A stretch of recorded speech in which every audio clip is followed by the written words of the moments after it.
அந்த காலவெளியில் அவர் இருப்பது ரொம்ப சந்தோஷம். நம்ம எல்லாரும் இடம் என்ற ஒரு கரவழியோட கூட பேரி அவர்களை வரவேற்கிறோம்.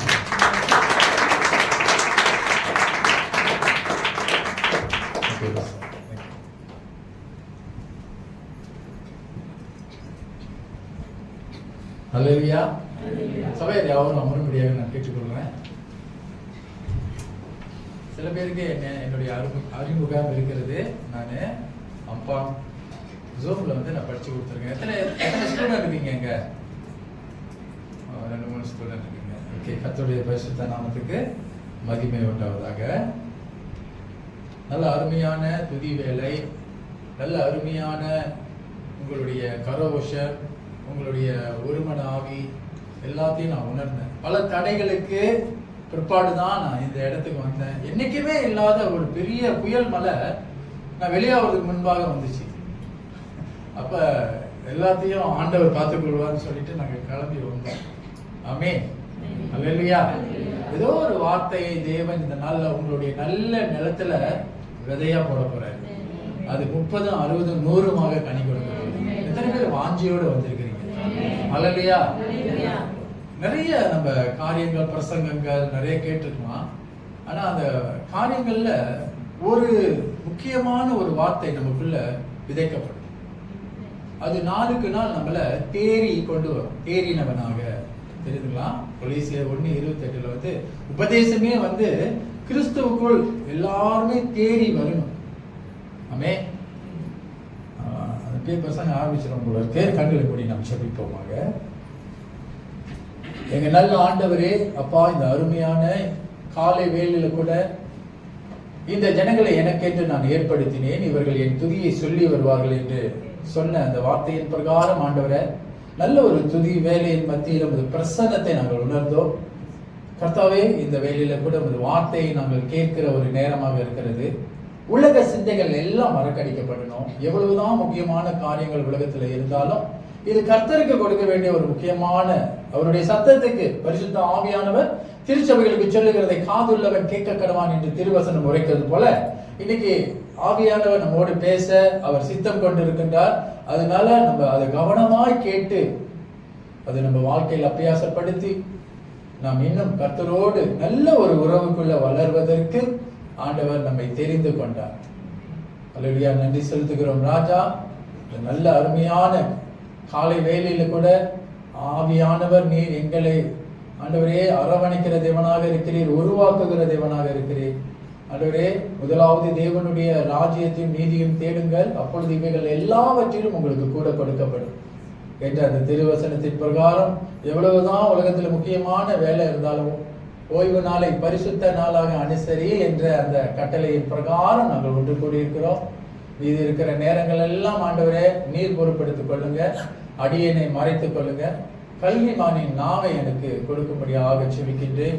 கர்த்தாவே, என்னை மறைத்து நீங்க வெளிப்படுங்க. இந்த நாள்ல என்ன வார்த்தை ஜனங்களுக்காக வைத்திருக்கிறீரோ அது தடையில்லாதபடிக்கு ஜனங்களை வந்தடைய கர்த்தர் கிருபை சகலத்தையும் ஒரு பாதத்தில் வைத்து இயேசுவின் நாமத்தில் செபிக்கிறோம் எங்க நல்ல பிதாவே. ஆமென், ஆமென், ஆமென், ஆமென்.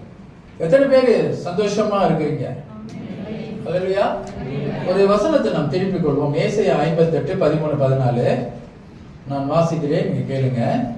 ஏசாயா 58, 13, 14. என் பரிசுத்த நாளாகிய ஓய்வு நாளிலே உனக்கு இஷ்டமானதை செய்யாதபடி, தெரியுதுங்களா? உன் காலை விலக்கி உன் வழிகளின்படி நடவாமலும் உனக்கு இஷ்டமானதை செய்யாமலும் உன் சொந்த பேச்சை பேசாமல் இருந்து ஓய்வு நாளை மனமகிழ்ச்சியின் நாள் என்று, கர்த்தருடைய பரிசுத்த நாளை மகிமையுள்ள நாள் என்று சொல்லி அதை மகிமையாக எண்ணுவாயானால் அப்பொழுது கர்த்தரில் மனமகிழ்ச்சியாய் இருப்பாய். பூமியின் உயர்ந்த இடங்களில் உன்னை ஏறி இருக்கும்படி பண்ணி உன் தகப்பனாகிய யாக்கோபுடைய சுதந்திரித்தால் உன்னை போஷிப்பேன். கர்த்தருடைய வாய் இதை சொல்லிட்டான். அல்லேலூயா. ஆண்டவர் தெளிவாக இன்னைக்கு பரிசுத்த நாளை எப்படி அனுசரிக்கணும் என்று ஒவ்வொரு காரியமாக நமக்கு கற்றுக் கொடுத்திருக்கிறார். இது பிரசங்கத்தின் தலைப்பு அல்ல. இது இன்னைக்கு நம்ம கூடுகையின் முக்கியமான ஒரு காரியம். பாஸ்டர் கிட்ட கேட்டேன், பாஸ்டர் ஐயா சொன்னாரு கொஞ்சம் டைம் எடுத்துங்கன்னு. அதனால சில காரியங்கள் பாருங்க, என் பரிசுத்த நாளாகிய ஓய்வு நாளிலே உனக்கு இஷ்டமானது, ஆண்டவருக்கு இஷ்டமானது செய்யணும், நமக்கு இஷ்டமானது செய்யக்கூடாதான்? அல்லேலூயா சொல்லுங்களேன். இஷ்டமானதை செய்யாதபடி உன் காலை விலக்கி உன் வழிகளின்படி நடவாமல். என் சொந்த வழியில நான் நடக்கக்கூடாது இன்னைக்கு. ஆமீன் சொல்லுங்க. உனக்கு இஷ்டமானதை செய்யாமலும், எனக்கு இஷ்டமானதெல்லாம் இந்த நாள்ல செய்யக்கூடாது, ஒரு சொந்த பேச்சை பேசாமல் இருந்து ஆண்டவருடைய வார்த்தையை பேசுற ஒரு நாள். அல்லேலூயா. ஓய்வு நாளை மகிழ மகிழ்ச்சி நாள் என்று, கர்த்தருடைய பரிசுத்த நாளை மகிமையுள்ள நாள் என்று சொல்லி அதை மகிமையாக எண்ணுவாயானார். தெரியுதுங்களா? ஆண்டவரே நமக்கு அழகாக கற்றுக் கொடுத்திருக்கிறார். வசனத்தின் பிரகாரம் ஒரு ஓய்வு நாள நம்ம எப்படி அனுசரிக்க வேண்டும் என்று அவர் அழகாக. அதனால இன்னைக்கு நம்ம தன்னைத்தானே தாழ்த்துகிற ஒரு நாள்.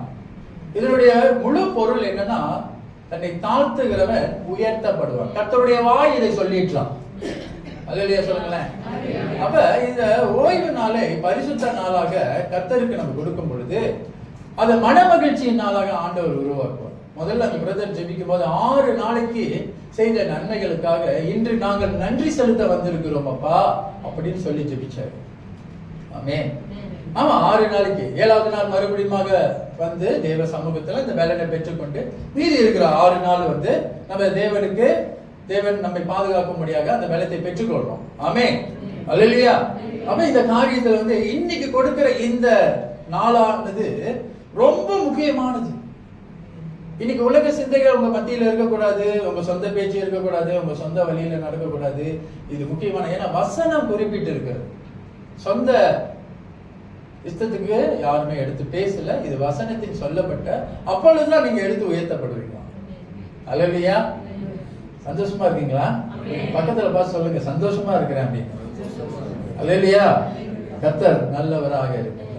எனக்கு அன்பான தேவனுடைய பிள்ளைகளே, இன்னைக்கு கடைசி நாட்கள்ல வாழ்ந்து கொண்டிருப்பத, இன்னைக்கு பல பிரச்சனைகள் உலகத்துல ஓடிக்கொண்டிருப்பத நம்ம கேள்விப்படுறோம், நம்ம பார்க்கிறோம். சில காரியங்கள் வந்து நமக்கு இப்படியாக வெளிப்படுத்தப்படுகிறது. ஆனா ஆண்டவர் வந்து வெளிப்படுத்தின விசேஷ புஸ்தகத்துல 7 சபைகளை குறித்து அவர் சொல்றாரு. கடைசி நாட்கள்ல சபைகள் வந்து தேவனுடைய சித்தத்தை நிறைவேற்றுவதில் ஜாக்கிரதையா இருக்க வேண்டும். அல்லேலூயா. இன்னைக்கு நம்ம எல்லாமே நம்மளுக்கு தெரியுது, ஆனா நம்ம யாருடைய சித்தத்தை நிறைவேற்றி கொண்டிருக்கின்றோம்? இன்னைக்கு நம்ம முன்குறிக்கப்பட்ட அந்த காரியம் தெரிஞ்சுக்கலாம். இன்னைக்கு தலைப்பு என்னன்னா, கடைசி கால திருச்சபையினுடைய தேவ சித்தம். அதுதான் இன்னைக்கு நம்ம தலைப்பாக இன்னைக்கு ஆண்டவர் எனக்கு கொடுத்திருக்கார். அப்ப இந்த காரியத்தை குறித்து நான் தியானிக்கும் பொழுது ஆண்டவர் இன்னைக்கு கடைசி நாட்கள்ல திருச்சபைகள் வந்து பாருங்க, யோவானுக்கு வெளிப்படுத்தின அந்த காரியத்திலேயே 5 சபைகள் வந்து ரொம்ப மோசமான ஒரு சூழ்நிலையில போய்கிட்டு இருந்துச்சு. கடைசி நாட்கள் மெஜாரிட்டி, அதாவது வந்து அதிகமான சபைகள் வந்து தேவனுடைய சித்தத்தை செய்யாத பட்சத்துல, மனம் திரும்பாத பட்சத்துல, அன்பு இல்லாத பட்சத்துல வழி விலகி இருக்குது. இன்னைக்கு சபையை குறித்து தான் ஆண்டவர் இன்னைக்கு சபையில எல்லாருமே வந்து தேவ சித்தத்தை செய்யறாங்களா, இல்ல சுய சித்தத்தை செய்யறாங்களா, தனக்கு இஷ்டமானதை செய்து கொண்டு இருக்கிறாங்களா, இல்ல ஒரு கேள்விக்குறியான வாழ்க்கையை வாழ்ந்து கொண்டு இருக்கிறாங்களா? இதுதான் வந்து இன்னைக்கு ஆண்டவர் தெளிவாக ஒவ்வொரு வசனத்தின் அடிப்படையில உங்களுக்கு போதிக்க கர்த்தர் என்னை கொண்டு வந்திருக்கிறார். ஆமென் சொல்லுங்களேன். அப்ப இன்னைக்கு கடைசி நாட்கள்ல, ஏன்னா நம்ம இயேசுவை ஏற்றுக்கொண்டதனுடைய முக்கிய நோக்கமே எபேசியர் 1:6 சொல்லப்பட்டிருக்கிறது. எபேசியர் 1:6 தம்முடைய தயவுள்ள சித்தத்தின்படியே நம்மை இயேசு கிறிஸ்து மூலமாய் தமக்கு சுவிகார புத்திரர் ஆகும்படி அவர் முன் குறித்திருக்கிறார். அல்லேலூயா. ஆமென். தேவன் நம்மை முன் குறித்திருக்கிறார், அழைத்திருக்கிறார், இப்பொழுது நீதிமானாக மாற்றிக் கொண்டிருக்கிறார். அப்போது பிற்பாடு நம்மள மகிமையில் கொண்டு போறார். எத்தனை பேர் மகிமைக்கு போனோடு விரும்புறீங்க? அல்லேலூயா சொல்லுங்களேன். அப்ப நம்ம முன்குறிக்கப்பட்டிருக்கிறோம் தேவ சித்தத்தை செய்யும்படியாக. எபேசியர் 1:6 இது சொல்லப்பட்டிருக்கிறது. முதலாவது வந்து நம்ம திருச்சபையில இருந்துட்டு நம்ம வந்து உலக சித்தத்தையும் சுய சித்தத்தையும் செய்ய தேவன் நம்மள அழைக்கல. ஆண்டவர் தெளிவாக எபேசியர் 1:6 சொல்ற தம்முடைய தயவுள்ள சித்தத்தின்படியே நம்மை இயேசு கிறிஸ்து மூலமாய் தமக்கு சுவிகார புத்திரராகும்படி முன் குறித்திருக்கிறார். ஏன்னா தேவனுடைய சித்தத்தை செய்தால்தான் அவருடைய பிள்ளையாக நாம் மாற முடியும். அல்லேலூயா. ஆமென் சொல்லுங்களேன். அப்ப தேவனுடைய சித்தத்தை செய்யறோமா, அல்லது இன்னைக்கு நம்ம சுய சித்தத்தை செய்து நானும் பரலோக ராஜ்யத்தின் மகிமைக்கு போயிடலாம் அப்படின்னு நினைச்சு கொண்டு இருக்கிறோமா? இன்னைக்கு நிற்கிறேன் என்று விழுவாதபடிக்கு ஜாக்கிரதையா இருக்கணுமா? நான் சபைக்கு வந்துற எல்லாமே இருக்கிறேன், ஆனா நம்மளுடைய வாழ்க்கையில தேவ சித்தம், அவருடைய சித்தத்தை செய்கிற ஜனங்களாக இன்னைக்கு சபைக்குள்ள இருக்கிறோமா? எனக்கு அன்பான தேவனுடைய பிள்ளைகளை, ஆண்டவர் இதைத்தான் இன்னைக்கு நிறைய சபைகள், ஏன்னா கடைசி நாட்கள்ல அநேக திருச்சபைகள் சுய சித்தத்தை செய்து கொண்டு நானும் மகிமைக்கு சென்றுருவேன்னு சொல்லிட்டு ஒரு தவறான கருத்து. நாம் ஏமாந்துடக்கூடாது, தெரியுதுங்களா? இன்னைக்கு கடைசி நாட்கள்ல எல்லாருமே தேவ சித்தத்தை செய்யறோம்னு நினைச்சிட்டு இருக்கிறோம், ஆனா எத்தனையோ இடத்துல நம்ம தவறி இருக்கிறோம். அதெல்லாம் வெளிச்சம் போட்டு காட்டத்தான் இன்னைக்கு ஆண்டவர் என்ன கொண்டு வந்திருக்கிறார். அல்லேலூயா. இன்னைக்கு நம்ம செய்யற காரியத்துல எது தவறா நம்ம செஞ்சுக்கிட்டு இருக்கிறோம். இரண்டாவது காரியமாக எபேசியர் 1:10 அதே அதிகாரத்துல எபேசியர் 1:10 தமக்குள்ளே தீர்மானித்த தம்முடைய தயவுள்ள சித்தத்தின் ரகசியத்தை எங்களுக்கு அறிவித்தார். அவருடைய சித்தம் என்னதென்று அந்த ரகசியத்தை அவர் ஜனங்களுக்கு அறிவிக்கிறவராக இருக்கிறார். யாரும் எல்லாத்துக்கும் அறிவிக்கிறவராக இல்ல, அவரை நேசிக்கிற புத்திர சுவிகாரன் என்று சொல்லப்படுகிற அவருடைய பிள்ளைகளுக்கு அந்த தேவனுடைய சித்தத்தை நிறைவேற்றும்படியாக அந்த ரகசியத்தை அறிவிக்கிறார்.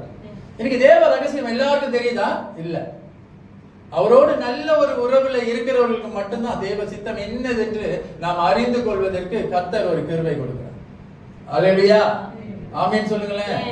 கர்த்தர் நம்மோடு பேசிக் கொண்டிருக்கிறார். எபேசியர் 1:12 தமது சித்தத்தின் ஆலோசனைக்கு தக்கதாக எல்லாவற்றையும் நடப்பிக்கிற அவருடைய தீர்மானத்தின்படியே நாங்கள் முன்குறிக்கப்பட்டு கிறிஸ்துவுக்குள் அவருடைய சுதந்திரம் ஆகும்படி தெரிந்து கொள்ளப்பட்டோம். தெரியுதுங்களா?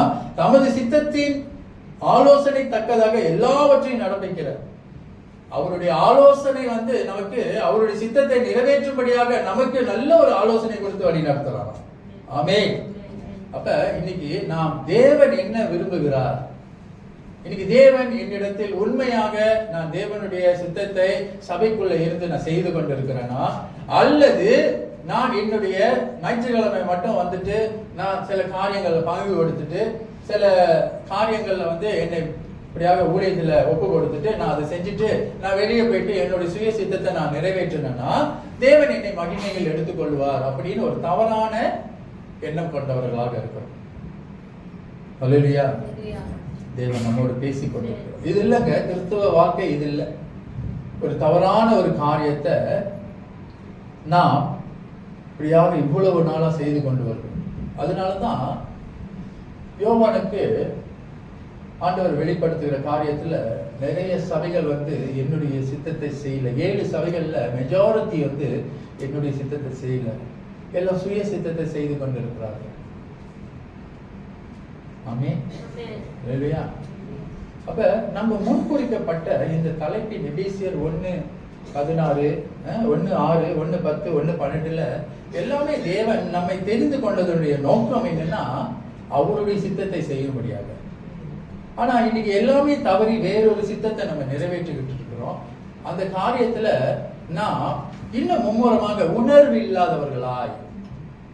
உண்மையான மனம் திரும்புதல் என்ன தெரியுங்களா? உண்மையான மனம் திரும்புதல் சில சமயத்துல நம்ம உணரணும், சில சமயத்துல, எல்லா சமயத்திலும் இல்ல, நான் பேசினது தவறு அப்படின்னு உணரணும். அப்பொழுது உண்மையான ஒரு மனம் திரும்புதல். நான் நடந்து கொண்டது தவறு நான் உணரணும், நான் முடிவு எடுத்தது தவறு அப்படின்னு நம்ம உணரும் பொழுதுதான் ஒரு உண்மையான மனம் திரும்புதல் நமக்குள்ள வரும். தெரியுதுங்களா? நீங்க நம்ம நினைக்கிறோம் நம்ம நல்ல ஒரு போஸ்டிங்ல இருக்கிறோம், நல்ல ஒரு தலைமைத்துவத்தில் இருக்கிறோம், எல்லாமே இருக்கிறோம், நம்ம பேசுறது, நம்ம நடந்துக்கிறது, நம்ம முடிவு எடுக்கிறது எல்லாமே தேவனுடைய சித்தத்தில் இல்லைங்க. அநேக நேரத்துல பிளாஷ்ல நம்ம முடிவு எடுத்தோம். உங்களுக்கு புரியுதுங்களா? அப்ப நம்ம பேசுனது தவறு, நம்ம முடிவெடுத்தது தவறு, நம்ம நடந்து கொண்டது தவறு என்று நம்ம உணரும் பொழுதுதான் ஆண்டவர் நமக்கு உண்மையான மனம் திரும்புதல் கொடுப்பார். ஆமென். நிறைய இடத்துல நோவாவின் காலத்துல நோவாவை சொல்லும் பொழுது ஜனங்கள் உணர்வு இல்லாமல் இருந்தாங்க. ஏன்னா அவங்க பாவத்திலேயே அவங்க செய்யற பாவம் என்னதென்று அது பாவமே அவங்களுக்கு தெரியல, அந்த உணர்வே இல்லை அவங்களுக்கு. தெரியுதுங்களா? அப்படிப்பட்ட ஒரு சந்ததி சபைக்குள்ள இருக்கக்கூடாது. இன்னைக்கு ஆண்டவர் மன திரும்புதலின் சபையாக அவர் உருவாக்க விரும்புகிறார். அதனாலதான் இந்த ஓய்வு நாள்ல நம்ம தாழ்மையா இருந்தாதான் தேவனுடைய சத்தத்தை தெளிவா கேட்க முடியும். தெரியுதுங்களா? நான் பெரிய பெரிய போஸ்டிங்ல இருக்கிற, பெரிய பெரிய காரியத்துல, வெளியில உலகத்துல பெரிய பெரிய வேலையில இருக்கிறோம் அப்படின்னு நினைச்சுக்கிட்டு நான் பேசுறது, நான் நடந்து கொள்வது, நான் முடிவெடுப்பது எல்லாம் சரின்னு நம்ம நினைச்சுக்கிட்டு இருந்தோம்னா நம்மளுடைய பாவத்திலிருந்து நம்ம விடுதலை ஆகவே முடியாது. ஹல்லேலூயா. கர்த்தர் பேசுறாரா? நம்மோட பேசிக்கொண்டு தெரியுதுங்களா? அப்ப இந்த கடைசி நாட்கள்ல தேவன் இப்படிப்பட்ட ஒரு மனம் தருவதை சபைக்குள்ள எதிர்பார்க்கிறார். தேவன் முதலாவதாக அவர் எதிர்பார்க்கிற காரியம் என்ன தெரியுங்களா? எடுத்துக்கொள்வோமாக 1 தீமோத்தேயு 2:4 வசனம் சொல்லுகிறது, எல்லா மனுஷரும் ரட்சிக்கப்படவும் சத்தியத்தை அறிகிற அறிவை அடையவும் அவர் சித்தமுள்ளவரா இருந்தார். முதல்ல ரட்சிப்பு.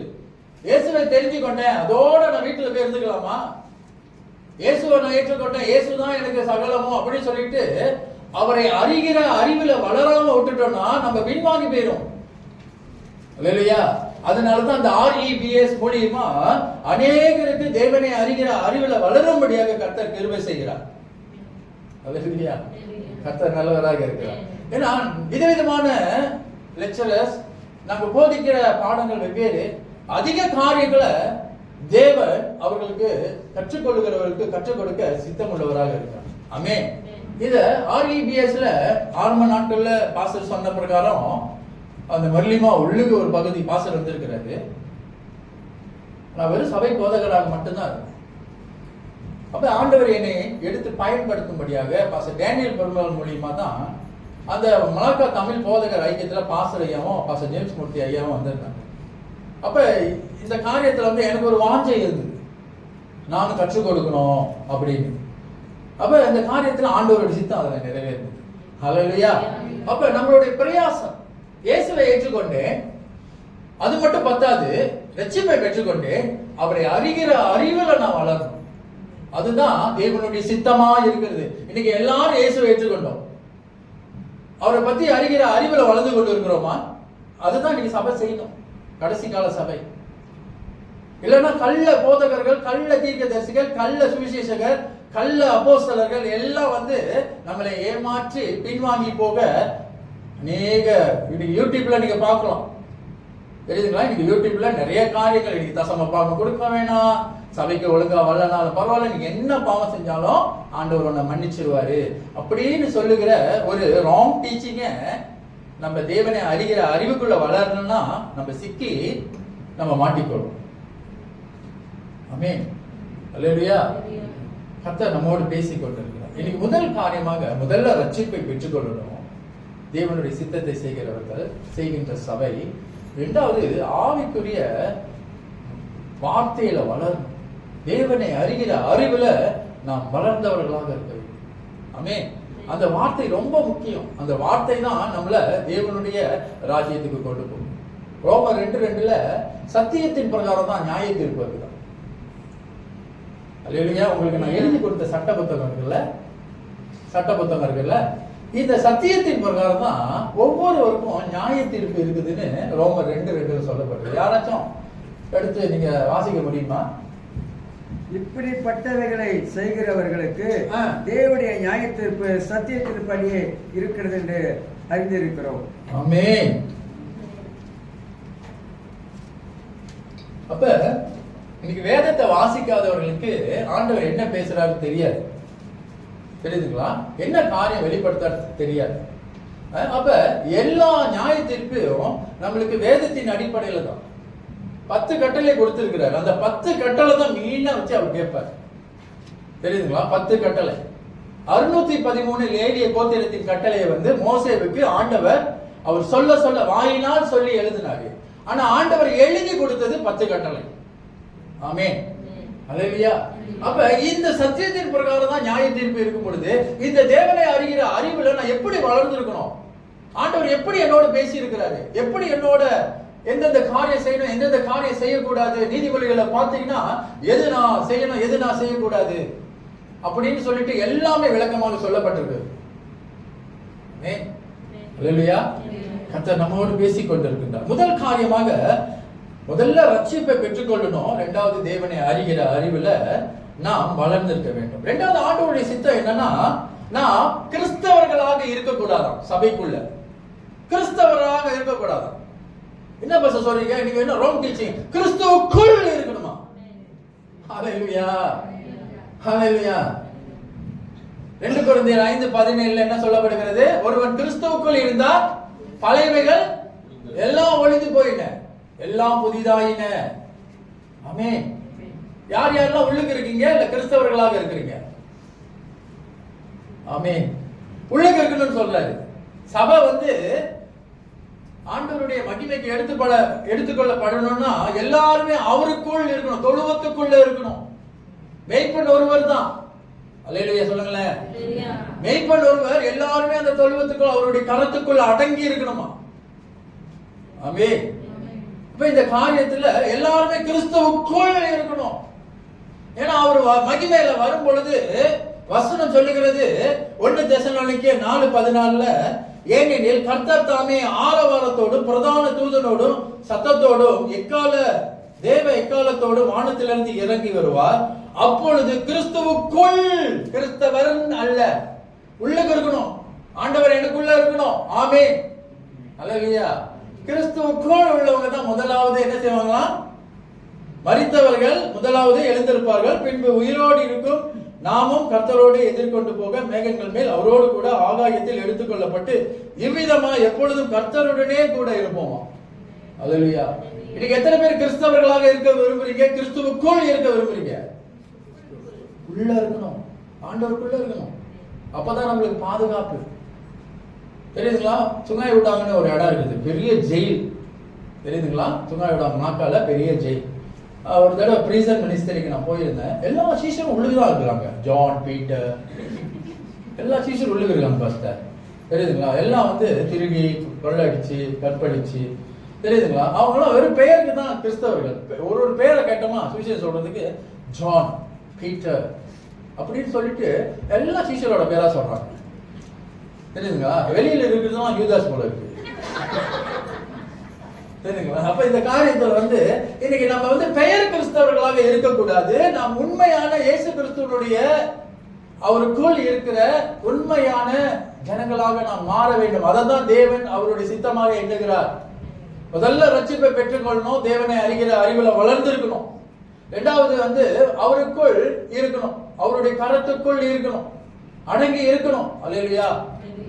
அப்ப இந்த காரியத்துல முழுமையாக நாம் அந்த காரியத்துல பங்கு கொள்வர்களாக இருக்கும்.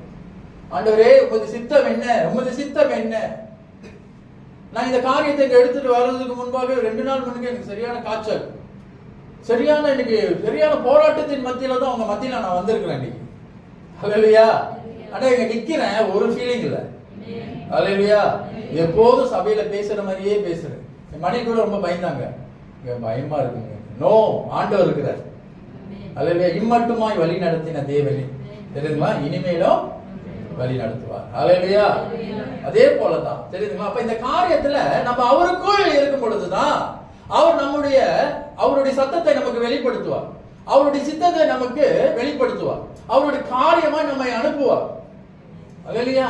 இன்னைக்கு நான் போதகர் என்ற பாஸ்டரா இருந்த ஒரு சபையில மெய்ப்பனா இருந்தேன். இன்னைக்கு போதகர் என்ற இன்னொரு காரியத்துல என்னை எடுத்து பயன்படுத்துறாருன்னா அது அவருக்குள்ள இருக்கும் பொழுதுதான் நடக்கும். அல்லேலூயா. அவருக்குள்ள இருக்கும் பொழுது அவர் படிப்படியா எடுத்து உயர்த்துவார். இப்ப பாருங்க, நாங்க எல்லாம் சேர்ந்து படிக்க போறோம். இதெல்லாம் அவருடைய சித்தம். இன்னும் தேவனை அறிகிற அறிவில் இன்னும் வளரணும். நான் ஸ்டாப். இதுக்கு ஒரு முடிவு இல்லை. வேதத்துக்கு தோண்ட தோண்ட தோண்ட ஒரு புதையலை போல வந்துகிட்டே இருக்கும். அற்புதங்களும் அடையாளங்களும் வேதத்தில் உள்ள அதிசயங்களை கண்கள் காணும்படியாக ஆண்டவர் செய்ய போகிறார். அல்லேலூயா. இன்னும் நார்மலா பிரசங்கம் பண்றவர்கள் மாதிரி எங்களை உருவாக்க மாட்டார். ஆழமான சத்தியத்தின் மூலியமாக ஜனங்களை பலப்படுத்துகிற ஒவ்வொரு ஊழியக்காரரை உருவாக்க போகிறார். அல்லேலூயா. ஆமென். அல்லேலூயா. உங்களுக்கும் அந்த காரியத்தை தேவன் கண்டிப்பாக அவர் செய்வார். மூன்றாவது காரியம் என்ன தெரியுங்களா? கர்த்தருடைய சித்தத்தை செய்கிறவருடைய வாழ்க்கையில் என்ன தெரியுங்களா இருக்கும்? மார்க்கு 12:30. மார்க்கு 12:30. உன் தேவனாகிய கர்த்தரிடத்தில் உன் முழு இருதயத்தோடு, முழுசா, பக்கத்துல பார்த்து சொல்லுங்க, முழுசா. தெரியுதுங்களா? பாதி உலகத்துல கொடுத்துட்டு பாதியை கொண்டு சபையில கொடுக்கறது இல்ல. முழுசா, முழு இருதயத்தோடு, உன் முழு ஆத்மாவோடு, உன் முழு மனதோடு, உன் முழு பலத்தோடு அன்பு கூறுவாயாக என்பதே பிரதான கற்பனை. தெரியுதுங்களா? ஆண்டவருடைய சித்தத்தை நிறைவேற்றுகிறவர்களுக்கு எல்லாமே முழுமையா செய்வாங்க, ஒண்ணும் பாதியா செய்ய மாட்டாங்க. அதுதான் தேவனுடைய சித்தமாக இருக்கிறது. என்னுடைய பிள்ளைகள் எனக்கென்று எல்லாமே முழுமையா செய்வாங்க, பகுதி பகுதியா செய்ய, ஒண்ணு பாதியா அலட்சியமா அசதியா செய்ய மாட்டாங்க. ஆமென். அதான் ஆண்டவர் விரும்புகிறார். அதுதான் ஆண்டவர் என்னுடைய சித்தத்தை நிறைவேற்றுகிற என்னுடைய ஜனங்கள் சொல்றாரு. அல்லேலூயா. ஆண்டவர் தாழ்ந்துகளை கொடுத்துட்டு போறாருல, திரும்பி கேட்கிறாருல, உத்தமமும் உண்மையும் உள்ள ஊழியக்காரனே, கொஞ்சத்துல நீ உண்மையா இருந்தாய், அநேகத்துல உன்னை நான் அதிகாரியா விட்டேன். அல்லேலூயா. அப்ப எல்லாமே முழுமையா நம்ம செய்யும் பொழுதுதான் அதனுடைய அறுவடையின் பெருக்கத்தை நம்ம பார்க்க முடியும். இது தேவ சித்தத்தினுடைய காரியம். 3 பாயிண்ட் உங்களுக்கு நான் கொடுத்துட்டேன். 1வது ரட்சிப்பு, தேவனை அறிகிற அறிவு, தேவ சித்தத்தை செய்கின்ற சபை. 2வது அந்த சபை ஜனங்கள் எல்லாருமே கிறிஸ்துவுக்குள்ள இருக்கணும், கிறிஸ்தவர்களாக இருக்கக்கூடாது, ஆண்டவருக்குள்ள இருக்கணும், அவருடைய மகிமையை பெற்றுக்கொள்ளணும், பரிசுத்த ஆவியின் அபிஷேகத்தால் நிரப்பப்படணும். ஆமென். அல்லேலூயா.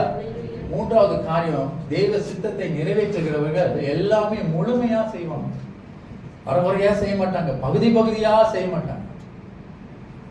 கர்த்தர் நம்மோடு பேசிக் கொண்டிருக்கிறார் இந்த அருமையான காலவேளையில். எத்தனை பேரோட ஆண்டவர் பேசிக் கொண்டிருக்கிறார்? இன்னைக்கு தேவ சித்தம்னா இதுதான். எல்லாமே தேவ சித்தம்னு சொல்லிட்டு நம்ம மாம்சத்துல எடுக்கிற முடிவு கூட தேவ சித்தம்னு சொல்லிட்டு நம்ம ஓடிக்கொண்டிருக்கிறோம். ஆண்டவர் இதை வச்சிருக்கிறார். தேவனை அறிகிற அறிவுல வளரு, எனக்குள்ள இரு, எல்லாமே முழுமையா செய். அடுத்தது 4வது காரியமாக என்ன தெரியுங்களா? 4வது காரியம் எபேசியர் 4வது அதிகாரம் 12-13. எபேசியர் வாசிக்கிறீங்களா யாராவது?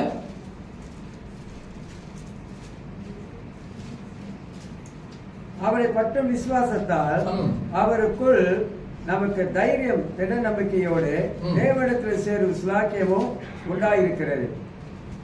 4:12. 4:12-13. பரிசுத்தவான்கள் சீர்பொருந்தும் பொருட்டு சுவிசேஷ ஊழியத்தின் வேலைக்காகவும் கிறிஸ்துவின் சரீரமாகிய சபையானது பக்தி விருத்தியை அடைவதற்காகவும். சபை என்னவா இருக்கணும்? கடைசி கால சபை ஆட்கள் விருத்தி அடைவது ஒரு பட்டு இருக்கட்டும், ஆனா இருக்கிற ஜனங்கள் பக்திக்குள்ள வளரணுமா? அதுதான் தேவ சித்தம். இருக்கிற ஜனங்களுக்குள்ள பக்தி இல்லைன்னா வரக்கூடிய ஜனங்கள் பின்வாங்கி போயிருவாங்க. இன்னைக்கு ஜனங்கள் உள்ளுக்கு வந்தோடைய முதல்ல பார்க்கிறது ஆண்டவராகிய இயேசு கிறிஸ்துவை அல்ல, புது ரட்சிக்கப்பட்ட ஜனங்கள் உங்களை தான் பார்க்கிறாங்க. உங்களை பார்க்கும் பொழுதுதான் அவங்க தேவ அன்பை தெரிந்து கொள்றாங்க. உங்களுடைய அன்பு, உங்களோட அரவணைப்பு, உங்களுக்குள் இருக்கிற ஐக்கியம், ஒரு மனம், எல்லாத்தையும் அவங்க பார்க்கிறாங்க. ஆமென். எல்லாத்தையும் பார்த்துட்டு அப்புறம் தான் இயேசு யாருன்னு அவங்க தெரிந்து கொள்றாங்க. முதல்ல இயேசுனுடைய சாயலை பார்க்கிறாங்க. இல்லையா? உங்களை பார்த்துதான் இயேசு எப்படி இருப்பார்னு அவங்களுக்கு தெரியும். தெரியுதுங்களா? நீங்களே எப்படி முறைச்சிட்டு உட்காந்துருந்தீங்கன்னா முடிச்சு இருக்கிறது போயிடும். அது வெளியே துக்கம், ஒரு துக்கம் தான். கோயிலுக்கு வந்தா உள்ளுக்கு பார்த்தா 2 துக்கம் இருக்குது.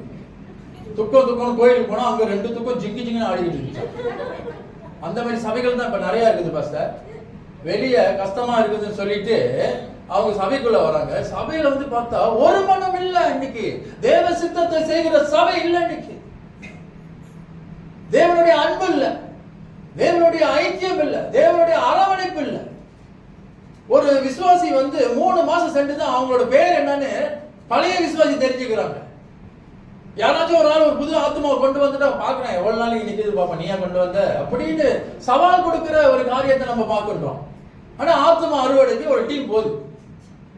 அது எதுக்கு போகுது? அது நல்லா போய் கடையில் உட்காந்து சாப்பிட்டு ஆத்மா அறுவடை நாங்களும் செஞ்சோம், அதுக்காக தான் போயிட்டு வருது. நாங்க பேர் அட்டெண்டன்ஸ் மட்டும் போடுறோம், அதனுடைய ஃபீட்பேக் ஒண்ணுமே இல்லை. நாங்க போறோம், ஆனா ஒரு ஆத்மா கூட வருது. ஆனா வந்த ஆத்மாவை நம்ம என்ன செய்யணும்? தற்காத்து கொள்ளணும், ஆண்டவருக்குள்ள வழி நடத்தணும். அதுக்கு முதல்ல சபை மனம் திரும்பணும், உங்களுக்குள்ள ஒரு மனம் வரணும். இன்னைக்கு என்ன தெரியுங்களா? கடைசி நாட்கள் ஒரு பெரிய வேதனை, எல்லா சபைகளிலும் பிரிவினை இருக்குது. 2 குரூப்பா இருக்கு. பாஸ்டருக்கு சப்போர்ட் பண்ற ஒரு டீம், பாஸ்டருக்கு சப்போர்ட் பண்ணாத ஒரு டீம். இதெல்லாம் உடைக்கப்படணும். ஆண்டவர் அதுதான் சொல்றாரு, உன் சபையில குறைகள் இருக்குது, நீ மனம் திரும்பும்படியாக காலக்கெடுவை நான் கொடுக்கிறேன்னு சொல்றாரு. ஆமென். அல்லேலூயா. இது ஆண்டவர் தெளிவாக கடைசி கால சபைக்கு பேசுறார். ஆமென். அப்ப தேவ சித்தத்தை சபையில நிறைவேற்றாம பக்தி விருத்தி அடையணும், பக்திக்குள்ள வளரணும், ஆண்டவரை அறிகிற அறிவுல வளரணும். அதனாலதான் 5-fold மினிஸ்ட்ரி. நான் வந்தோடனே பாஸ்டர் சொன்னேன், பாஸ்டர் இன்னைக்கு ஒரே ஒரு ஊழியம் தான் உயிரோடு இருக்குது. என்ன ஊழியம்னா மேய்ப்பர் ஊழியம். அவர் தான் ஆல் இன் ஒன். தெரியுதுங்களா? அவர் தான் அப்போஸ்தலர், அவர் தான் தீர்க்கதரிசி, அவர் தான் சுவிசேஷகர், அவர் தான் யாரு மேய்ப்பர், அவர் தான் போதகர். எல்லாமே அவர் தான் செய்யணும். இன்னைக்கு டீமா வேலை செய்யணும், குழுவா வேலை செய்யணும். அதை தான் ஆண்டவர் எதிர்பார்க்கிறாரு. கடைசி கால சபையில எல்லாம் டீமா போனோம். ஆதி அப்போஸ்தலர் திருச்சபையில 2வது அதிகாரம் 42ல எல்லாரும் ஒருமனப்பட்டு சகலத்தையும் பொதுவாய் அனுபவித்து. ஆமென்.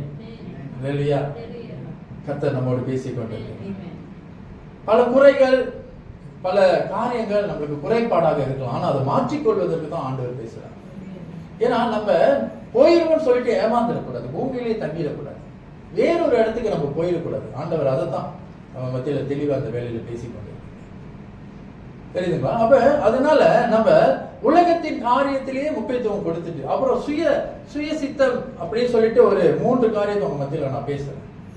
தெரியுதுங்களா? இது தேவனின் சித்தத்தை மட்டும்தான் அவங்ககிட்ட நான் பேசிட்டு இருக்கேன். தெரியுதுங்களா? அந்த 5 வகை ஊழியத்துல இந்த 5 வகை ஊழியமும் ஒன்றிணைந்து சபையில இருக்கணும், பாஸ்டரோட இணைஞ்சு அந்த ஊழியத்தை கட்டணும் அப்படின்னு ஒன் மேன் ஷோ இல்ல. இதுக்கு மேல சபைக்குள்ள ஒரு ஆளு தான் இப்படியாக சகலத்தையும் செய்யணும்னு சொல்லிட்டு இல்ல. இன்னைக்கு நிறைய சபைகள்ல நாக்கால சொல்ற பாஸ்டர் பாத்ரூம் கழுவிட்டு இருக்காரு, வெள்ளனியா வந்தோடனே நாக்காலே அடிக்கிட்டு இருக்கிறாரு, வந்தோடனே அநேக காரியங்கள் எல்லாம் வர ஜனங்கள் ஒரு கஷ்டப்படக்கூடாதுன்னு சொல்லிட்டு எல்லாத்தையும் ஒழுங்குபடுத்துறாரு. வந்தோடனே சூட்டுல உட்கார்ந்துடக்கூடாது, வந்தோடனே ஏக்கௌண்ட் தட்டுறாரு. இல்லையா? ஒரு ஆள் பொருத்தனை பண்ணீங்களா, ஆசிரியருக்கு முன்னுக்கு நான் எல்லாத்தையும் செஞ்சு முடிக்கணும். அப்படி செஞ்சு பாருங்க, தேவ சித்தத்தை நிறைவேற்றி தேவனுடைய மகிமைக்குள்ள கலந்து போயிடும். இல்லையா? இதெல்லாம் அவங்க செய்வாங்க, இவங்க செய்வாங்க அப்படின்னு நம்ம எண்ணக்கூடாது. தேவன் நம்மை தெரிந்து கொண்டதுடைய நோக்கமே, முன்குறித்த நோக்கமே அவருடைய சித்தத்தின் பிரகாரம் பக்தி விருத்தி அடையணும். இன்னைக்கு இருக்கிற ஜனங்களுக்குள் பக்தி இல்லைன்னா இருக்கிற ஜனங்களும் சோர்ந்து போயிடுவாங்க, கைவிடப்பட்ட ஒரு சூழ்நிலை. ஆமென். தேவன் நம்மோடு பேசிக் கொண்டிருக்கிறார்ல. பாருங்க, அவர் சிலரை அப்போஸ்தலராகவும் சிலரை தீர்க்கதரிசிகளாகவும் சிலரை சுவிசேஷகராகவும் சிலரை மேய்ப்பராகவும் போதகராகவும் ஏற்படுத்தினார். எதுக்கு? பக்தி, சபைக்குள்ள பக்தி விருத்தி அடையணும். இன்னைக்கு குழுவா எத்திரோ என்கின்ற ஒரு மனுஷன் இருந்தார் பழைய ஏற்பாட்டுல. மாமனார் யாருக்கு? மோசேவுக்கு. அவர் பார்க்கிறாரு மோசேவை, நீ என்ன காலையில இருந்து ராத்திரி வரைக்கும் உட்கார்ந்து எல்லாத்தையும் நியாயம் விசாரிச்சுக்கிட்டு இருக்கிற, உனக்கு ரெஸ்டே இருக்காது, உன் குடும்பத்தை யார் பாப்பா அப்படின்னு. உடனே அவர் ஒரு ஆலோசனை சொல்றாரு, எல்லாத்திலையும் உண்மை உள்ளவன், தேவ பக்தி உள்ளவன் சொல்லிட்டு சில தகுதிகளை கொண்ட நபரை நீ தெரிந்து கொண்டு அவர்களுக்கு உன்னோட வேலையில பகுதி கொடு, அப்ப உனக்கு லேசாக இருக்கும். அல்லேலூயா. அப்படின்னு சொல்லிட்டு இன்னைக்கு அந்த காரியத்துல எல்லாருமே குழுவாக செஞ்சாங்க. தெரியுதுங்களா? அந்த மோசேவுக்கு அவ்வளவு லேசான காரியமா மாறிடுச்சு.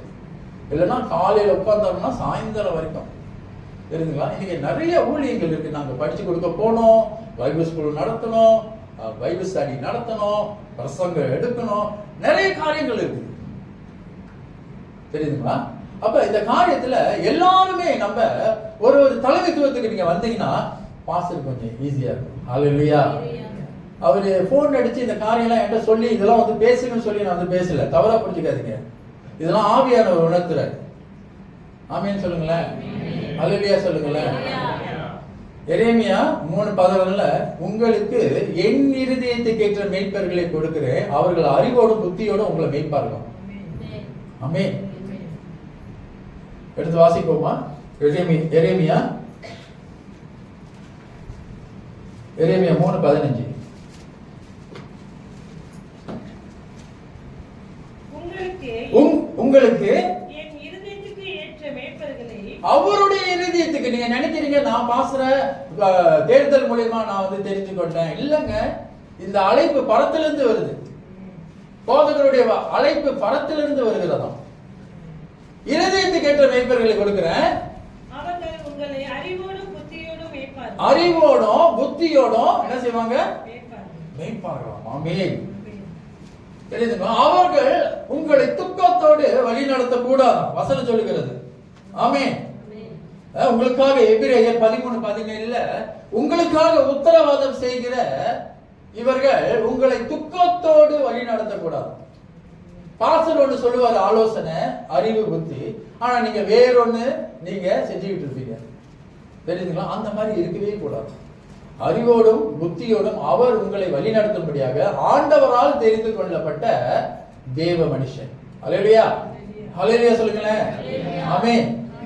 எடுத்து வாசிக்கிறீங்களா? எபிரேயர் 13:17.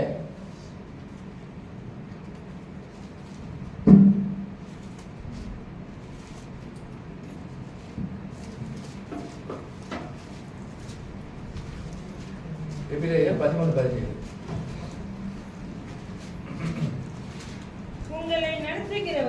உங்களை நடத்துகிறவர்கள் உங்கள் ஆத்துமாக்களுக்காக, உங்களுடைய ஆத்துமாக்களுக்காக உத்தரவாதம் பண்ணுகிறவர்கள். அவர் தான் கணக்கு கொடுக்கணும். நாளைக்கு என் சபையில் உள்ள ஜனங்களுடைய கணக்கு எல்லாமே பாஸ்டர் தான் கொடுக்கணும்.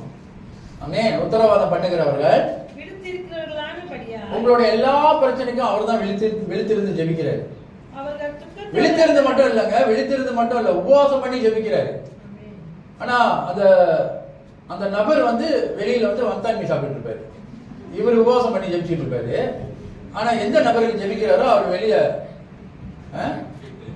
கொத்தியா போறேன் வந்தாண்மை அவங்க சாப்பிட்டு இருப்பாங்க. பாஸ்டர் நீங்க எனக்காக உபவாசம் பண்ணி ஜெபிக்க பாஸ்டர் அப்படின்னு சொல்லிட்டு பாஸ்டர் பாப்பாரு. அங்க பார்த்தா ஃபேமிலியா உட்காந்து கேதரிங் பண்ணிட்டு இருப்பாங்க. அடுத்தது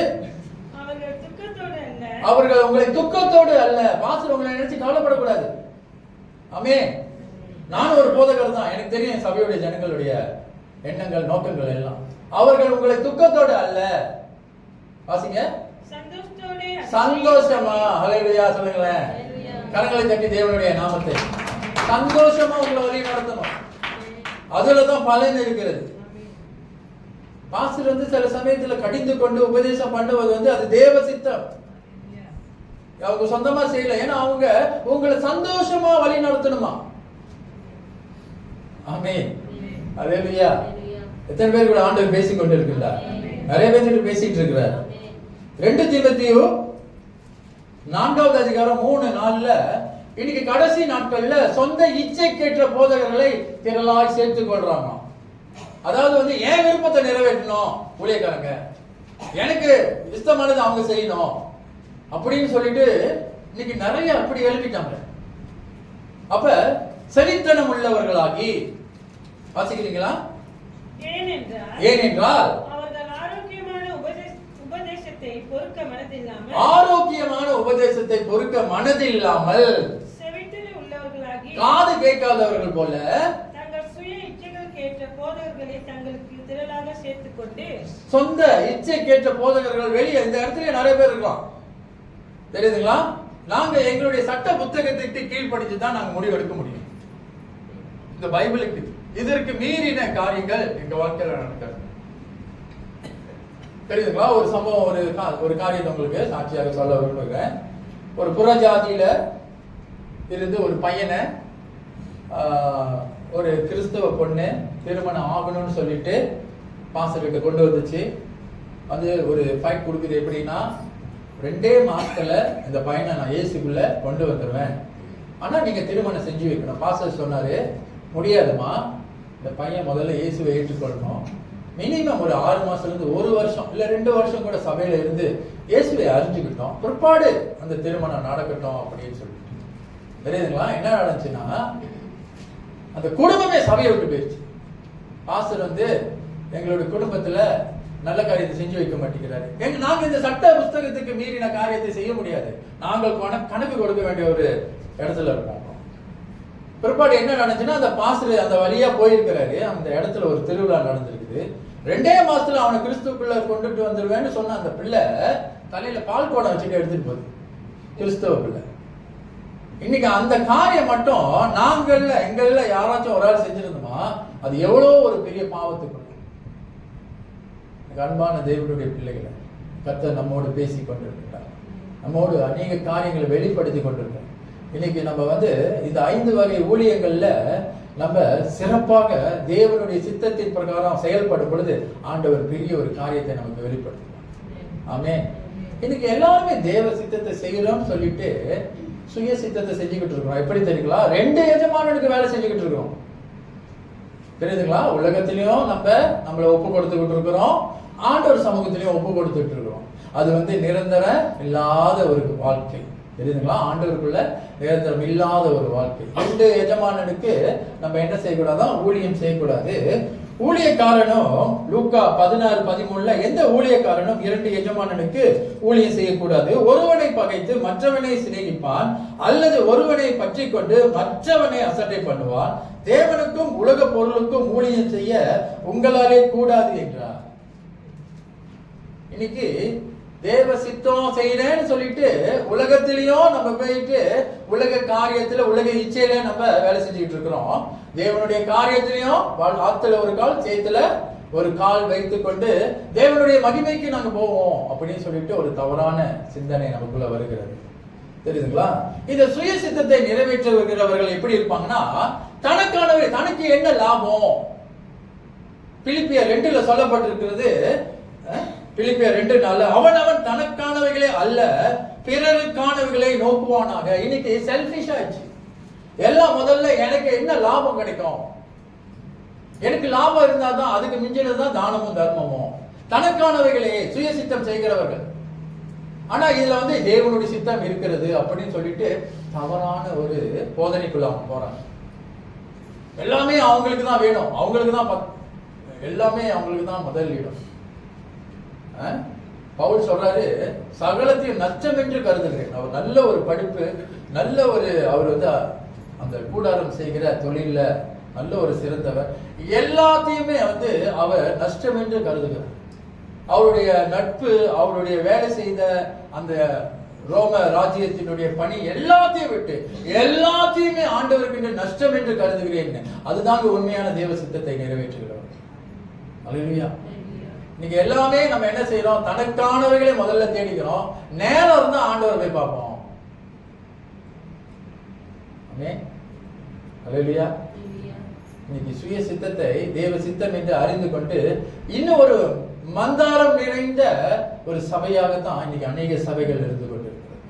அதனாலதான் ஆண்டவர் அநேக சபைகள் இன்னும் பலப்படல, அந்த தேவ மகிமைக்கு போகிற அந்த காரியத்துல இன்னும் உற்சாகப்படல. கர்த்தர்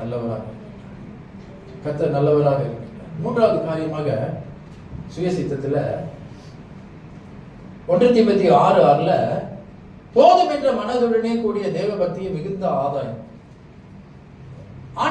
ஆண்டவருடைய பிள்ளைகளுக்கு ஒரு காரியம் இருக்கணும், போதும். தேவனை தேடுவதில் போதும் இல்ல, உலக ஆசீர்வாதம் போதும். எனக்கு ஒரு அளவுக்கு ஆண்டவர் ஆசீர்வதிச்சிருக்காரு, ஆனா இதுக்கு மேல நான் ஆண்டவரை தேடணும். போதும் என்ற மனம் இருந்தா தான் தேவனை அதிகமா தேட முடியும். தெரியுதுங்களா? இன்னைக்கு நம்ம எங்கெங்கயோ போறோம், எங்கெங்கயோ நம்ம சுத்தி பார்க்க போறோம், என்னென்னமோ போறோம். இதெல்லாம் தேவ சித்தம்னு நினைச்சிட்டு போறோம். இல்லை, ஆண்டவர் அப்போஸ்தலர்கள் ஊழியத்துக்கு போனாங்க, சுத்தி பார்க்க போறோம். ஆனா இது தேவ சித்தம் அப்படின்னு சொல்லிட்டு நம்ம போயிட்டு இருக்கோம். உங்களுக்கு புரியுதுங்களா என்ன சொல்றேன்?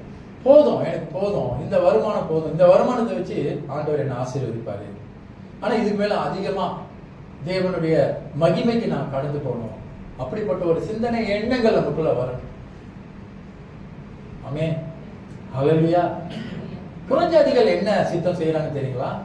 புறஜாதிகள் சாத்தானுடைய சித்தத்தை அவங்க நிறைவேற்றி கொண்டிருக்கிறாங்க. வெளிப்படுத்தின விசேஷம் 12வது அதிகாரம் 9வது வசனத்துல வசனம் சொல்லுகிறது,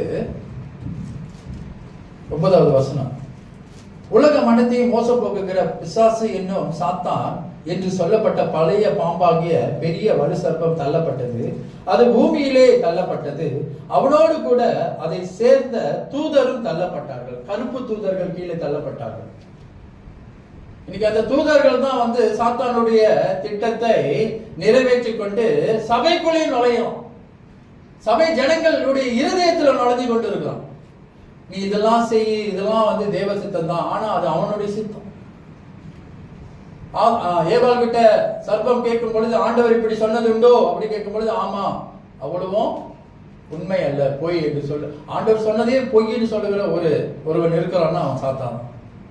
இன்னைக்கு எல்லாத்தையுமே வந்து பரவாயில்ல. இன்னைக்கு நம்மளுடைய பாவம் எவ்வளவு நாளைக்கு நம்ம வந்து செய்யாம இருக்கிறோம்? ஒரு அரை மணி நேரம், 1 மணி நேரம், ஒரு நாள் மறுபடியும் அந்த பாவத்துக்குள்ள ஏன் போறோம்னா, இங்க எல்லா இருதயத்தை எல்லா காவலோடும் காத்துக்கொள்ளுகிற அந்த காரியம் இல்லாம போயிடுச்சு. இருதயத்தை எல்லா காவலோடும் காத்துக்கொள்ளணும்னு வசனம் சொல்லுகிறது. ஆமென். 10வது வசனத்துல 12வது வசனத்துல பாருங்க, ஆகையால் பரலோகங்களே அவைகளில் வாசமாய் இருக்கிறவர்களே களிக்கொள்ளுங்கள், பூமியிலும் சமுத்திரத்திலும் குடியிருக்கிறவர்களோ உங்களுக்கு ஐயோ, பிசாசானவன் தனக்கு கொஞ்ச காலம் மாத்திரம் உண்டென்று அறிந்து மிகுந்த கோபம் கொண்டு உங்களிடத்தில் இறங்கினபடியால் உங்களுக்கு ஆபத்து வரும் என்று சொல்ல கேட்டேன். அவன் மிகுந்த காலம் கொஞ்ச காலம் தான் இருக்குது, அவன் ஓவர் டைம் செய்யறான். இன்னைக்கு அவருடைய பிள்ளைகளையும் ஓவர் டைம் செய்ய வைக்கிறான். 10 மணிக்கெல்லாம் படுக்க போயிடுறாங்க நம்ம பிள்ளைங்க, தெரியுதுங்களா? ஆனா விடிகால 2 மணி வரைக்கும் அந்த போனோட அந்த பிளாஷ் வந்து அப்படியே மூஞ்சில் அடிச்சுட்டு இருக்கோம். கிட்ட கூட பார்க்க முடியாது, தெரியுதுங்களா? பேய் மாதிரியே இருப்பாங்க சில சமயத்தில், தெரியுதுங்களா? ஆனா படுக்க போயிருது வெள்ளனியா, ஆனா ஓவர் டைம் செஞ்சு அவனுக்கு சப்போர்ட் பண்ணிக்கிட்டு இருக்கிறாங்க. வேத புத்தகமா படிச்சுட்டு இருக்கிறாங்க விடிய 3 மணி வரைக்கும். இல்லைங்க, எல்லாம் தவறான ஒரு கோட்பாடுல போயிட்டு இருக்கோம். நிறைய சபைகள் வந்து தேவ சித்தத்தை செய்யாமையே நான் தேவ மகிமைக்கு போயிடுவோன்னு ஒரு தவறான கோட்பாடுக்குள்ள இருக்கிறாங்க. ஆண்டவர் நம்மோடு பேசினார். தேவ சித்தம்னா என்னது, சுய சித்தம்னா என்னது, சாத்தானுடைய சித்தம் அவனுடைய தூதர்கள் செய்து கொண்டிருக்கிறாங்க. விக்கிரக ஆராதனை செய்கிறவர்கள் அதை செய்து கொண்டிருக்கிறாங்க. இன்னைக்கு நம்ம என்ன செஞ்சு கொண்டு இருக்கிறோம்? இன்னைக்கு ஒவ்வொருவருடைய இருதயத்தே கேள்வி அதுதான் இருக்கு. இன்னைக்கு நம்ம என்ன செஞ்சு கொண்டிருக்கோம்? தேவனுடைய வருகை இன்று இரவு வந்தா நமக்குள் எத்தனை பேர் எடுத்துக்கொள்ளப்படுவோம்? ஆமென் சொல்லுங்க. அல்லேலூயா. கர்த்தர் நல்லவராக இருக்கு. அவர் பெரிய காரியங்களை செய்ய வல்லவராக இருக்கு. நான் ஆண்டவருடைய சித்தத்துக்கு எப்படி வந்தேன்னா, பாஸ்டர் கொஞ்சம் தான் என்னோட சாட்சியை சொன்னாரு. நான் என்னோட சாட்சியை பகிர்ந்து கொள்ள விரும்புகிறேன். நல்ல ஒரு போஸ்டிங்ல ப்ரோக்ராமிங், ஒரு இன்ஃபினியான் ஃபேக்டரின்னு சொல்லிட்டு நல்ல ஒரு ஃபேமஸ் நல்ல ஒரு தொழிற்சாலை அங்கே இருந்துச்சு. ப்ரோக்ராமராக வேலை செஞ்சேன். யார்கிட்டையும் பேச மாட்டேன். அப்போ அப்படியே மேலே சரியான உயர்வு, தன்னை தாழ்த்துக்கிற அந்த சிந்தனை இல்லை. யார்கிட்டையும் அவ்வளோவா வச்சுக்க மாட்டேன். தான் உண்டு, தான் குடும்பம் உண்டுன்னு இருந்தேன். அப்போ பாஸ்டருக்கு நான் உடந்தையாக இருந்தேன். மெத்தடிஸில் இருந்தேன் மாக்கால. அவருக்கு நான் உடந்தையாக இருந்து மல்லிமாவிலேருந்து வேனை பிடிச்சி ஜனங்களை மல்லிமாவிலேருந்து மாக்கால் கூப்பிட்டு போனேன். அப்படிப்பட்ட ஒரு ஊழியம் செஞ்சுக்கிட்டு இருந்தேன். ஆனால் திடீர்னு ஒரு நாள் நான் கேட்டேன் ஆண்டவர்கிட்ட, ஆண்டவரே என்னுடைய வாழ்க்கை எப்படியே முடிஞ்சிருமா? நான் ஆட்களை ஏற்றி கொண்டு போய் அந்த இறக்கி ஒரு இதுதான் என்னுடைய ஊழியமா? இதுக்கு தான் என்ன தாயின் கருவிலேயே தெரிந்து கொண்டேன்னு சொன்னீங்க, இவ்வளோதான் நான் அப்படி. அப்போ நான் கேட்டது ஒன்று, ஆண்டவர் ஊழியத்தை கொடுப்பாருன்னு எதிர்பார்த்தேன். ஆனால் பயங்கரமான ஒரு வியாதிக்குள்ளே கடந்து போனேன், தெரியுதுங்களா? அன்னைக்குன்னு பார்த்து நான் கேட்ட அன்னைக்கே வந்து டொனேஷன், பிளட் டொனேஷன் கொடுத்துட்டு இருந்தாங்க ஃபேக்ட்ரியில். அப்போ நானும் போய் கொடுத்தேன். என்னோட பிபி இறங்கவே இல்லை. அவங்க உட்கார வச்சு பார்த்தாங்க, அது இறங்கவே இல்லை. அப்போ என்ன செஞ்சாங்க, நீ வந்து லெக்சர் கொடுக்குற, ஸ்பெஷலிஸ்ட் போ அப்படின்னு சொன்னாங்க.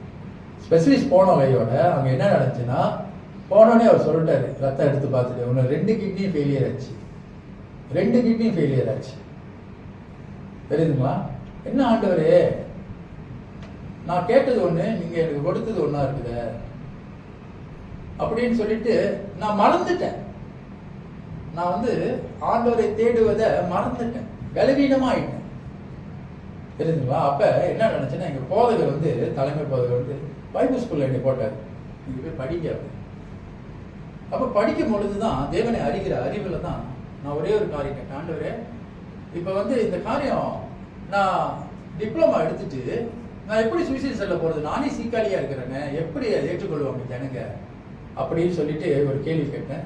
எத்தனை பேருக்கு பாஸ்டர் ஆமோஸ் ஜெயரத்னம் தெரியும்? சிங்கப்பூர் அவருடைய கூட்டம் மாக்கால நடந்துச்சு. மனைவியோட அம்மா முன்னாடி நிற்கிறாங்க, நான் உங்களுக்கு பின்னால் நிற்கிறேன். அவர் சொல்றாரு, உங்க மருமகனுக்காக நீங்க ஜெபிச்சுட்டு இருக்கீங்க, அவர் கூடிய சீக்கிரத்துல நல்ல சுகமாகி ஆண்டவருடைய ஊழியத்தை செய்ய போறாரு அப்படின்னு சொன்னாரு. ஒரு தீர்க்க தரிசன வார்த்தை. பின்னால நான் நிற்கிறேன். அவர் என்னை யாருமே கேட்கல. முன்னுக்கு ஜெபிச்சாங்களா, அவங்க உங்களுக்கு தான் ஜெபிச்சாங்களா கேட்டாரு. ஆமா சொன்னேன். ஐயா ஒன்றும் கவலைப்படாது, ஒரு வாரத்தில் உனக்கு கியோ ஆயிரும், நீ சுத்தமாகிடுவ, அவனுக்கு சுகம் கிடைச்சிடும் அப்படின்னு. ஆமே. அப்ப அதே மாதிரி கேளுக்கு போனோம். எங்க 2 பேரோட அந்த குரூப், அந்த சேல் எல்லாமே மேட்சிங்கா இருந்துச்சு. டிரான்ஸ்பிளான்ட் பண்ணாங்க. பண்ணது வந்து ஆஸ்திரேலியால இருந்து ஒரு டாக்டர் வந்தாரு. நான் கூட நினைச்சேன் வெள்ளைக்காரர் தான் வராருன்னு. பார்த்தா ஒரு ராவ் வராரு. அவர் இந்தியால இருந்து அவங்க போயிட்டு PR எடுத்துட்டு அங்க உள்ள அசல் இயேசு கிறிஸ்து மாதிரியே இருக்கிறாரு, வெள்ள முடியா இருக்கிறாரு.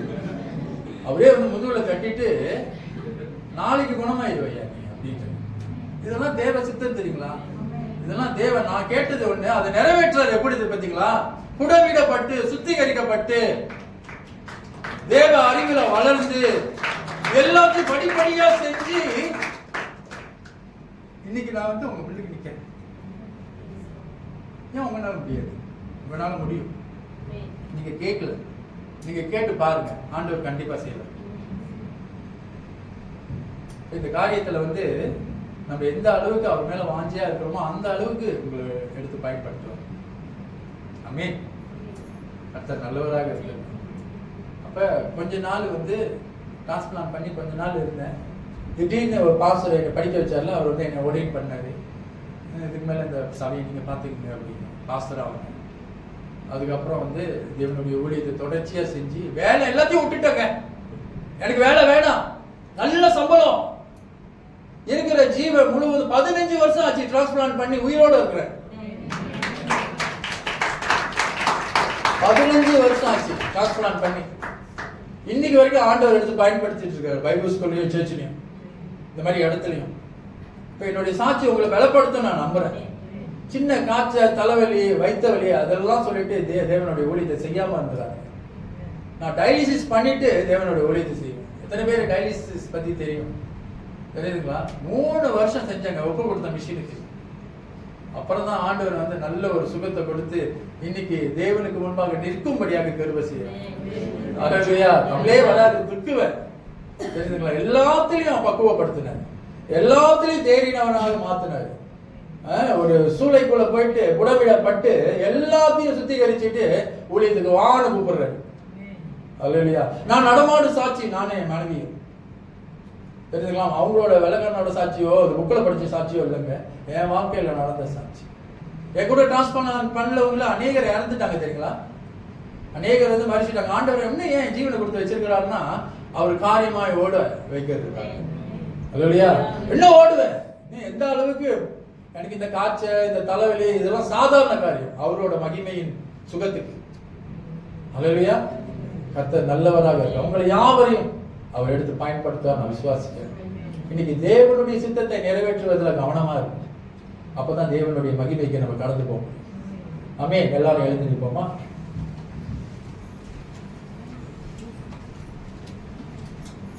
நல்ல ஆண்டவரே அப்பா, இந்த அருமையான இரவு வேலை காலை வேலையில் ஆண்டவர் தேவ ஆவியானவர் நீர் எங்களோடு கூட அப்பா உமது சித்தத்தை செய்கிற சபையாக மாற்றுவதற்கு கிருபை தந்தீங்க ஆண்டவரே. இந்த வார்த்தையை எனது நாவில் வைத்தீங்க. ஜனங்களுக்கு எந்த ஒரு தடை இல்லாதபடிக்கு கடந்து செல்ல கர்த்தர் உதவி செஞ்சீங்க. ஒரே நன்றி செலுத்துகிறோம் அப்பா. ஒவ்வொரு பிள்ளைகளுக்கும் உண்மையான மனம் திரும்புதல் ஆண்டவரை அப்பா வரும் பொழுது சபையோடு இணைஞ்சி ஊழியரோடு இணைஞ்சி சபையை கட்டுவதற்கு கர்த்தர் கிருபை தருங்க. நன்றி ராஜா, நன்றி செலுத்துகிறோம். ஒவ்வொரு பிள்ளைகளையும் ஆண்டவரை பலவீனத்துல இருக்கலாம், பலவீனத்தில் என் பலன் பூரணமாய் விளங்குன்னு ஆண்டவர் சொல்றாரு. பலவீனத்தை காரணமா வைக்காத. உன்னோட பலவீனம் உள்ளவர்கள் அநேகர் வெளியில இருக்கிறாங்க. அதனால உன்னுடைய பலவீனத்தை நீ முன் வைக்காதபடி தேவன் உனக்கு வைத்திருக்கிற ஒவ்வொரு காரியத்தையும் நீ செய்ய கவனமாக இரு. நன்றி செலுத்துகிறோம் ராஜா, நன்றி செலுத்துகிறோம். தேவாவியானவரே, இந்த நாள்ல வந்திருக்கிற ஒவ்வொரு பிள்ளைகளையும் இயேசுவின் நாமத்துல ஆசீர்வதிக்கிறேன். ஆண்டவரே, இந்த பிள்ளைகள் இன்னும் 30, 60, 100 கனி கொடுக்கிற ஆண்டவரே செடியாக நீ மாற்றப் போவதற்காக நன்றி. ஆண்டவரே, இவர்களாம் நல்ல கனி கொடாத ஆண்டவரே ஜனங்களாக மாறக்கூடாது.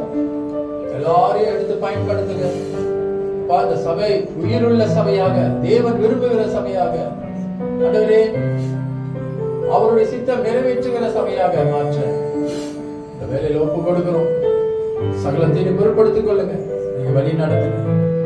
இயேசுவின் நாமத்தில் செபிக்கிறோம் எங்கள் நல்ல பிதாவே. ஆமென், ஆமென், ஆமென்.